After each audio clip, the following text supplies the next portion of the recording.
অনেক চেষ্টা করার পর এক পর্যায়ে সফল হয় রাজশেখর। ওই মেশিনটা অপারেট করার জন্য সেখানে প্রীতিও ছিল, আর সে তার বাবাকে এটা ওটা দিয়ে হেল্প করছিল। তারপর থেকে শুরু হয়ে যায় ওদের সাথে কাজ। এর বিনিময়ে রাজশেখর পেত মোটা অঙ্কের টাকা, যেটাতে ওর মেয়েদের মেডিকেল কলেজের ফিও চলে যেত। আর ঠিক এই কারণেই গত 5 বছর ধরে রাজশেখর এই কাজটা চালিয়ে যাচ্ছিল। তবে হঠাৎ করেই মারা যায় সে। কিন্তু রাজশেখরের বুকের হাড্ডিগুলো ছিল ভাঙা, তার মানে সে স্বাভাবিকভাবে মারা যায়নি, ওকে মেরে ফেলা হয়েছিল।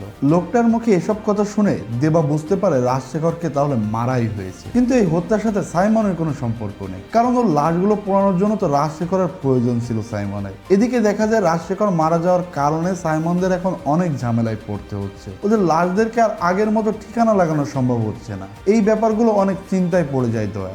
ভাবতে ভাবতে এক পর্যায়ে মনে পড়ে যায় রাজশেখরের মেয়ে প্রীতির কথা। প্রথমবার যখন লাশ পোড়ানো হয়েছিল তখন প্রীতিও তার বাবার সাথেই ছিল, ওনাকে সাহায্য করছিল প্রীতি। তারপর পরে দয়াল কিছু লোক পাঠিয়ে দেয় প্রীতিকে উঠিয়ে আনার জন্য।